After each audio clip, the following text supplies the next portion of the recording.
All right, now we have, unfortunately, the obituaries here for Mike Ruppert and John Judge. Ruppert always said he came from a CIA family. He played as a child in the inner courtyard of the Pentagon. He did give lectures about 9/11 in 2001, 2002.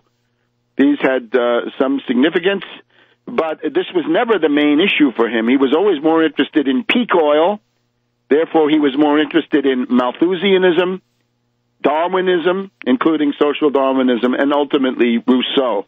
If you see him with the Indians wearing feathers and so forth, he's looking for the noble savage. He wants to become the noble savage. Very early on, Ruppert included a theme which he called ethical population reduction. And I'm afraid I have to condemn that without any reservations. That is code word for genocide, and as time went on, the apocalypse, the collapse, the end of the world, all of these elements became greater and greater. Essentially, he chose the path of philosophical despair.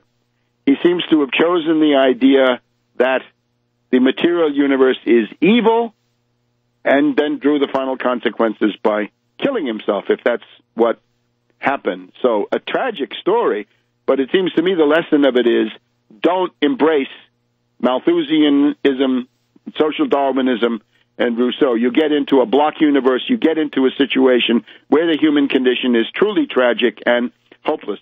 A couple of specifics. He was always extremely militant that Gary Webb had committed suicide, and anybody who didn't agree with that was trailer park trash on the Internet.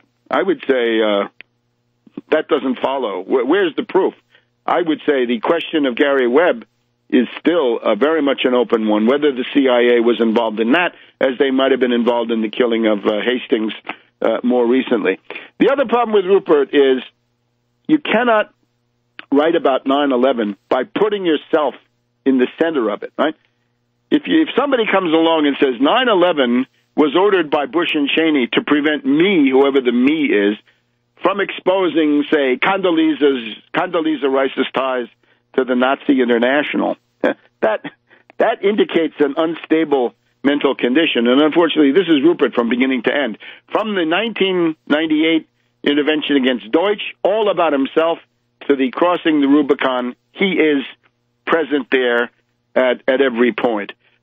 We don't have time to do Judge. We'll talk about Judge next time. Let's just sum up. Left liberals hate Putin because Putin deprives them of their two favorite tools for reshaping human affairs, for regime change and for altering the complexion of the world. With Putin, he blocks color revolutions. He rolls back color revolutions, and he is powerful enough so that humanitarian bombing, responsibility to protect, cannot occur. The left liberals, therefore, hate Putin even more than the reactionaries. The other thing, as I said before, my hope is that out of this crisis, globalization can be broken up. The real name of the U.S. world domination, uncontested world domination from 1991 or thereabouts until 2014, or 2013, 2014, is globalization. The sanctions will end it. The nations will remain. That's quite interesting. Now, lastly, and apologizing for the short time, it is Easter. It's Easter Sunday. Today is Good Friday. We had Maundy Thursday yesterday with the Pope washing the feet of the poor and the excluded in San Giovanni Laterano in Rome. Today we just watched the Mass of the Lord's Passion with a Franciscan who was quoting Dante. He was quoting some lines from Dante and referred also to Paul Claudel and other interesting literary sources. I would recommend in sacred music, you have the famous text, Stabat Mater Dolorosa, right? The Virgin Mary standing at the foot of the cross. There are versions by Pergolesi, by other classical composers. I would urge people to take a look at those. And remember, the significance of Easter is simply this. The Nirvana religions, or the Manichaeans, or other systems are, and indeed Lutheranism in some ways, all of these go with the idea that the material universe is somehow evil.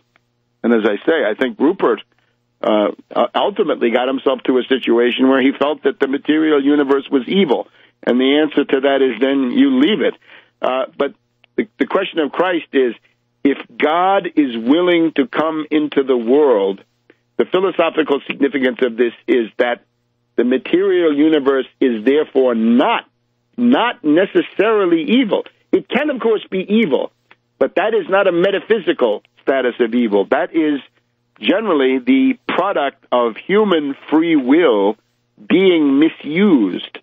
So the universe, the physical universe, is not evil. It can therefore be improved. In other words, economic progress, science, technology, industry, agriculture, all of these can be used to improve and to accentuate the potential good of the material universe. Now, the Gnostics or Gnostics say, no, this is wrong. The material universe is evil. We even had a couple of years ago, as I've cited, a study that said Judas Iscariot was a guy who was actually a friend of Christ. He wanted Christ to realize that coming into the world was a terrible mistake.